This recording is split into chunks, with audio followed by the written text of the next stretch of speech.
येणाऱ्या आषाढी यात्रा सोहळ्याच्या पार्श्वभूमीवर पंढरपूर शहरात होणारी भाविकांची गर्दी लक्षात घेत जिल्हा प्रशासनाच्या आदेशाने पंढरपूर शहरात पंढरपूर नगरपालिकेच्या माध्यमातून व पोलिसांच्या बंदोबस्तात पंढरपूर शहरातील विविध वर्दळीच्या भागातील अतिक्रमणे काढण्यासाठी पंढरपूर नगरपालिका प्रशासनाने जोरदार कारवाई सुरू केली आहे।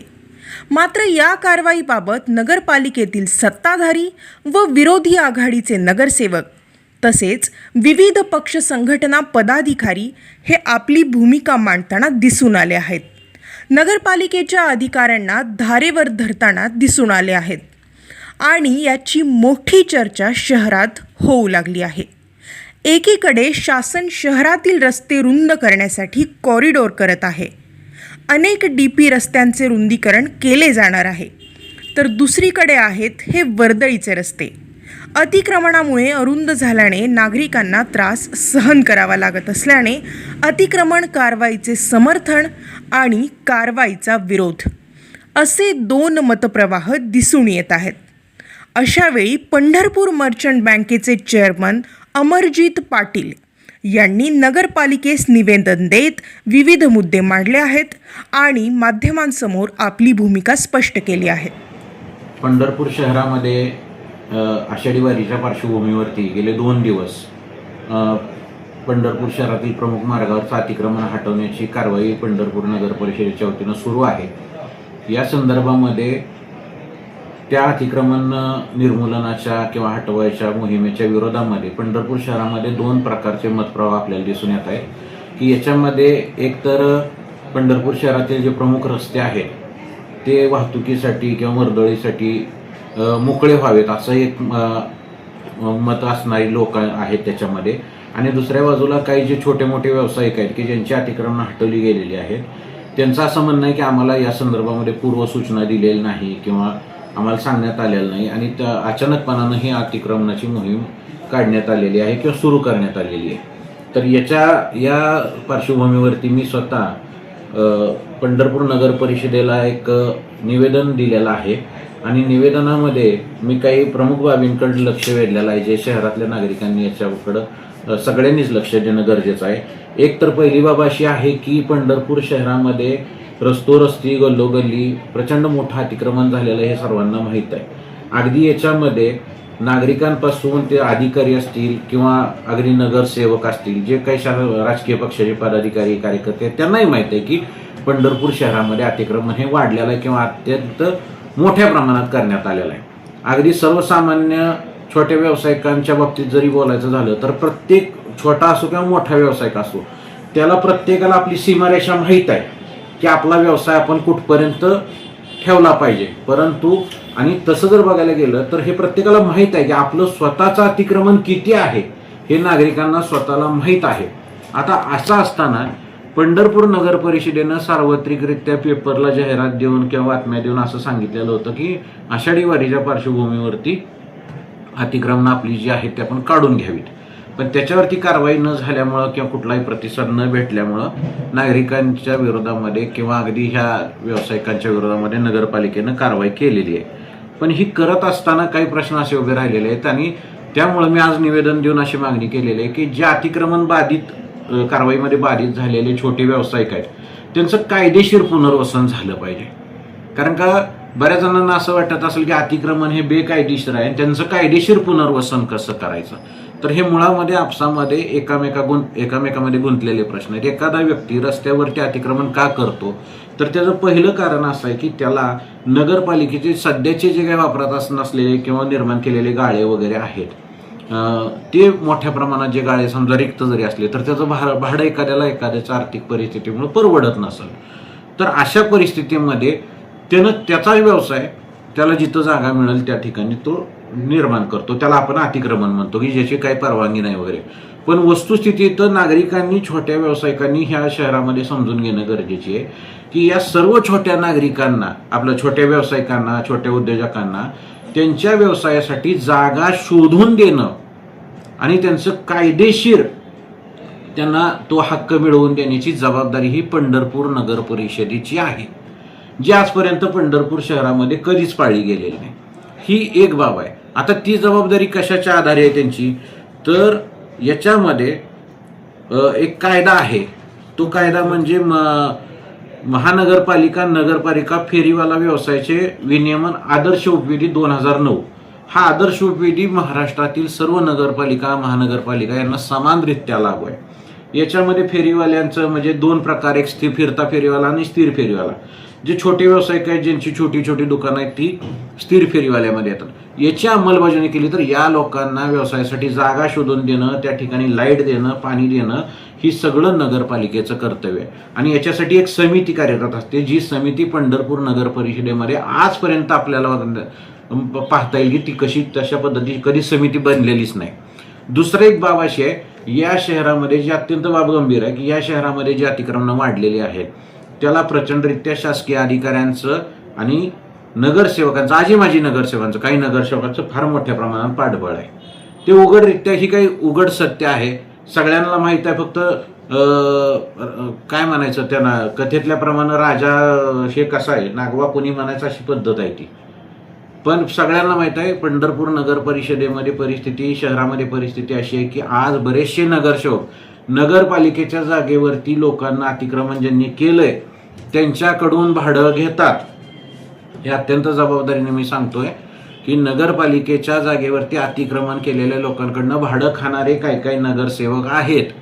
ह्याची जर चौकशी झाली तर अनेकांचं नगरसेवक पद त्याच्यामध्ये धोक्यात येऊ शकतं. कारण का बेकायदेशीररित्या अशा गोष्टीला सपोर्ट करणं हे नगर परिषद कायद्यानुसार कलम क्रमांक 42 आणि 44 अनुसार त्यांचं नगरसेवक पद सुद्धा बरखास्त होऊ शकतं किंवा त्यांना त्यातून काढून टाकलं जाऊ शकतं. हे त्यांनी नगरसेवकांनी लक्षात घ्यावं. इथल्या लोकप्रतिनिधींचं किंवा नगरसेवकांचं एक साधारणतः मी काल आपल्या सर्व माध्यमांमध्ये पाहिलं की त्यांचं म्हणणं असं आहे की आम्हाला तुम्ही पूर्वसूचना का दिल्या नाहीत किंवा आम्हाला का सांगितलं नाही, विश्वासात का घेतलं रे. मुळामध्ये मुद्दा असा आहे की नगरपालिकेच्या प्रशासकीय कारवाईच्या संदर्भामध्ये नगरसेवकांना आणि बाकीच्या काही नगराध्यक्षांना वगैरे विश्वासात घेण्याचं जर काही बोललं जात असेल आणि त्यांचं जर म्हणणं असेल की आम्ही लोकांना सांगितलं असतं अतिक्रमण काढून घ्यायला, जर याचा वेगळा अर्थ घ्यायचा झाला, जर तुम्ही सांगितल्यावरती अतिक्रमण निघणार असतील तर याचा अर्थ सर्वसामान्य नागरिकांनी असा घ्यायचा का की जी आत्तापर्यंत अतिक्रमण वाढलेली आहेत ती तुमच्या सांगण्यावरनं वाढलेली आहेत किंवा तुम्ही त्याला पाठबळ दिलेला असा त्याचा अर्थ घ्यायचा का? हा प्रश्न पूर्णतः कायदेशीर बाबीशी निगडीत आहे. याच्या संदर्भामध्ये महाराष्ट्र शासनाचा एक राज्यातील नागरी भागात अधिकृत बांधकाम अतिक्रमण नियंत्रण व निर्मूलनासाठी उपाययोजना नावाचा एक शासनाचा स्पष्टरित्या दिनांक 2 मार्च 2009चा आदेश आहे, ज्याच्यामध्ये अतिक्रमण निर्मूलनासाठी कायमस्वरूपी समिती स्थापन करणं, त्याचा दिवसाचा रोज अहवाल त्या अतिक्रमण निर्मूलन पथकानं मुख्याधिकाऱ्यांना सादर करणं, मुख्याधिकाऱ्यांनी 3 महिन्याचा अहवाल राज्याच्या सचिवांना, नगरविकास सचिवांना सादर करणं हे कायद्यात आहे. आता पंढरपूर नगर परिषदेमध्ये आजवर हा कायदा किती वेळा पाळला गेलाय याच्या संदर्भात माझं स्पष्टरित्या नागरिकांना आणि पंढरपुरातील पत्रकार बांधवांना आव्हान आहे की तुम्ही हे सगळे प्रश्न संबंधित नगरसेवक, नगराध्यक्ष आणि मुख्याधिकाऱ्यांना विचारले पाहिजेत. कारण का हे गाव जसं सर्वांचं आहे तसं त्याची काळजी सुद्धा सर्वांनी घेतली पाहिजे. इथं अतिक्रमण काढल्यानंतर या लोकांचं पुनर्वसन हे फेरीवाला अधिनियमाच्या 2009च्या उपविधीनुसार होऊ शकतंय, पण त्याच्याकडे सुद्धा ते गांभीर्यानं बघितलं गेलं पाहिजे, त्याची अंमलबजावणी झाली पाहिजे. ह्याच्यासाठी सविस्तर असं निवेदन मी मुख्याधिकाऱ्यांना आज या ठिकाणी दिलं. मुळात पंढरपूर अतिक्रमण दिसून येतात, तर यासाठी जो फेरीवाला ऍक्ट आहे किंवा पथविक्रेता अधिनियम आहे त्यांच्या समितीनं एक समिती आहे आणि त्या समितीमध्ये शहर पोलीस निरीक्षक, नगराध्यक्ष अथवा इतर नगरपालिकेचे पदसिद्ध अधिकारी, शहरातील काही त्यांचे प्रतिनिधी पथविक्रेत्यांचे, काही शहरात तर पथविक्रेत्यांच्या निवडणुका सुद्धा होतात समितीच्या. ही जी समिती आहे किंवा हे जे पथविक्रेते आहेत यांना नगरपालिकेच्या माध्यमातून कर्ज वाटप करण्यात आलेलं आहे. होय, म्हणजे नगरपालिकेने पथविक्रेते म्हणून नगरपालिकेच्या माध्यमातून कर्ज दिलं गेलेलं आहे आणि आता त्या अतिक्रमणाच्या नावाखाली पथविक्रेत्यांना देखील बाजूला काढलं जात आहे. याबाबत काय सांगा? आपल्या नगरपालिकेमध्ये मुळात याचा शोध घेतला पाहिजे की फेरीवाला अधिनियम उपविधी जी आहे त्याच्यानुसार ही समिती कार्यरत आहे का. जर ही समिती कार्यरत असेल तर आत्तापर्यंत त्या समितीनं शहरातल्या किती शासकीय जागांचा किंवा नगरपालिकेच्या मालकीच्या जागांचा सर्वे केला, त्या जागा उपलब्ध करून दिल्या छोट्या मोठ्या व्यावसायिकांसाठी, ह्याचं बघितलं पाहिजे.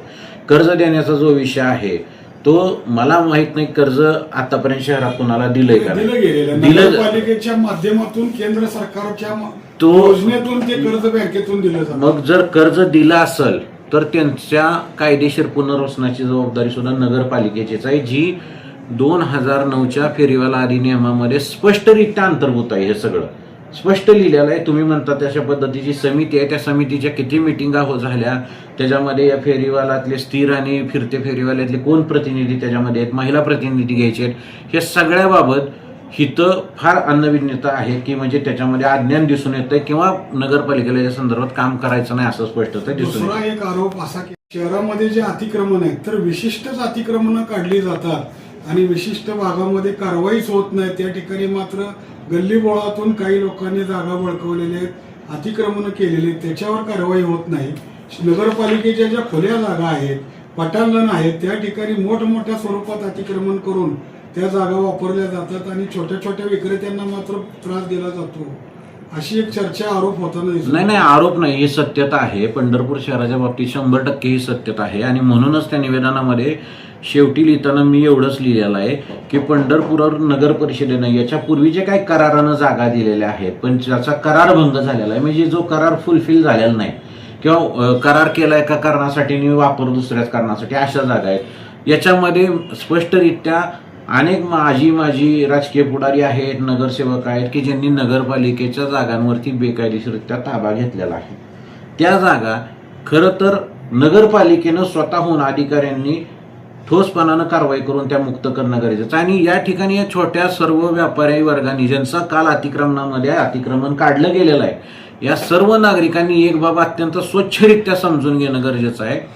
जे अतिक्रमण तोडल्यानंतर तुमच्या मदतीसाठी येणारे जे कोणी सो कॉल्ड तुमचे तारणहार असतील किंवा नेते असतील वगैरे, तुम्ही हा त्यांना प्रश्न विचारा की आमच्या कायदेशीर पुनर्वसनासाठी तुम्ही काय करणार आहात. कारण का एक लक्षात घ्या, कायद्यानुसार तुम्हाला कायदेशीर जागा देणं उपविधीद्वारे 2009च्या उपविधीद्वारे हे नगरपालिकेचं काम आहे. त्याची समिती आहे, त्याच्यामध्ये तुमचा प्रतिनिधी असला पाहिजे. हे सगळं असताना जर तुम्हाला रस्त्यावरती अतिक्रमण करून व्यवसाय करावा लागत असेल तर हे जसं तुमची अडचण आहे तसं इथल्या राजकीय नेतृत्वाचं, तुमच्या नगरसेवकाचं, प्रभागातल्या नगरसेवकाचं अपयश आहे. आणि तुम्ही जे म्हणताय की अशा ज्या जागा आहेत, आता मध्यंतरीची जी मीटिंग आपली रद्द झालेली आहे नगरपालिकेची, त्याच्यामध्ये एक विषय आहे, त्याच्यामध्ये नगरपालिकेनं स्पष्टरित्या पहिल्यांदा काहीतरी 295 का 96 अधिकृत जागांचा आकडा, नगरपालिकेच्या जागांचा आकडा दिलेला आहे. त्या जागांची आम्ही आता माहिती मागणार आहे. फक्त एवढंच या ठिकाणी सांगणं आहे माझं, हे निवेदन देण्याचं की ही अतिक्रमण मोहीम तुम्ही सुरू केली त्याच्याबद्दल नगरपालिकेचं अभिनंदनच आहे. याच्या आड जर कोण येत असेल तर त्याच्यावर कारवाई झाली पाहिजे. दुसरी बाब म्हणजे त्याच्यानंतर पुढची बाब अशी आहे की जर तुम्ही अतिक्रमण काढणार असाल तर या लोकांचं कायदेशीर पुनर्वसन कायमस्वरूपी करण्याची कायद्यात तरतूद आहे, त्याची अंमलबजावणी झाली पाहिजे. कारण का शेवटी ते या पंढरपूरचे नागरिक आहेत, ते करदाते नागरिक आहेत आणि त्यांचं पुनर्वसन होणं सुद्धा गरजेचं आहे. पंढरपुरात या अतिक्रमण येत आहेत. पंढरपूर शहर हे तीर्थक्षेत्र, या ठिकाणी वर्षभर आता भाविकांची लाखोनी गर्दी होऊ लागली आहे. यात्रा कालावधीत ही संख्या 15-20 लाखाच्या पुढे जाते. एकीकडे कॅरिडॉरच्या नावाखाली शेकडो लोकांची घरं उद्ध्वस्त केली जाणार आहेत, तर दुसरीकडे शहरातल्या 18 रस्त्यांचं म्हणजे टीपी प्लॅननुसार रुंदीकरण केलं जाणार आहे. म्हणजे शहरातले कॅरिडॉरसह जवळपास 20 ते 22 रस्त्यांवर पाडकाम होणार आहे. लोकांच्या खाजगी जागा वडिलोपार्जित ह्या रस्त्यांसाठी संपादित होणार आहेत. मग त्या लोकांची अशी भावना आहे की एकीकडे तुम्ही अतिक्रमणाला वाव देताय, अतिक्रमणाला पाठबळ देतात राजकीय नेते, आणि आमची घरदारं रस्त्यासाठी जाणार आहेत आणि ह्या अतिक्रमणामुळे शहरात गर्दी दिसून येते आणि त्याचा फटका हा आता आम्हाला बसतो. याबाबत काय सांगतो? याच्यामध्ये जसं सुरुवातीला मी सांगितलं की इथल्या प्रत्येक नागरिकाला हे माहिती आहे की स्वतःचं अतिक्रमण किती आहे. म्हणजे अगदी आता त्यातलं उघड सत्य असं आहे की आपण जर नियम पाळले असते नागरिक म्हणून, स्वतः नागरिकांनी जर काही नियम पाळले असते की आम्ही अतिक्रमण करणार नाही, तर कदाचित या शहरामध्ये रस्ता रुंदीकरणाची किंवा कॉरिडॉरची अंमलबजावणी करायची गरज सुद्धा पडली नसती. पण हे सर्वांना माहिती आहे की पूर्वी याच्या आधी जेव्हा रस्ता रुंदीकरण झालेले आहेत त्याच्यामध्ये प्रचंड मोठ्या प्रमाणामध्ये राजकीय हस्तक्षेप करून स्वतःच्या बगलबच्च्यांना वाचवणं, समोरच्या बाजूला त्या प्लॅनमध्ये बदल करणं किंवा रस्ते वळवणं करणं, रस्त्याची रुंदी कमी करणं, हे सगळे प्रकार झालेले आहेत. आणि हे काही आज नाही झालेलं, हे सातत्यानं या ठिकाणी करत आलेले आहेत. अगदी म्हणजे कालचं सुद्धा जो म्हणणं आहे ना की नगरपालिकेच्या काही नगरसेवकांचं किंवा अगदी नगराध्यक्षांचं किंवा पदाधिकाऱ्यांचं की आम्हाला का सांगितलं नाही, मुळामध्ये याच्यामध्ये यांना सांगण्याचा कायद्यानं संबंधच येत नाही. मुळामध्ये असा विषय की यांना स्वतःला कायदा माहीत असला पाहिजे की नगरपालिकेचे कायदे काय आहेत. आणि जर ते माहीत नसतील तर हे त्यांचं अज्ञान आहे. आणि तुम्ही म्हणताय ते 100% खरं आहे की इथं एकीकडे तुम्ही रस्ते मोठे करायसाठी रस्ता रुंदीकरण करताय, कॉरिडॉर आणताय, पण याच्या अनुषंगानं दुसरी एक बाब अशी घडते या ठिकाणी की हे सगळं होत असताना काय घडतंय आपल्या गावामध्ये, तर एकीकडं वारीच्या तोंडावरती अतिक्रमणं काढली जातात आणि ऐन टायमाला बाहेरून येणारे फेरीवाले मात्र त्या शहरातल्या रस्त्यांवरती कब्जा मिळवतात. याच्या संदर्भात शासन काय निर्णय घेणार आहे हे सुद्धा शासनानं आणि नगरपालिकेनं जाहीर केलं पाहिजे की ते बाहेरनं येऊन हातगाडे वगैरे जे येतात त्यांचं सुद्धा याच्या संदर्भात उपाययोजना केली पाहिजे. रस्ते हे वारीसाठी आणि वारीसाठीच नाही तर कायमस्वरूपी वाहतुकीसाठी कसे मोकळे राहतील हे पण पाहिलं पाहिजे आणि नागरिकांचं जे छोटे व्यावसायिक आहेत त्यांचं कायदेशीर पुनर्वसन झालं पाहिजे.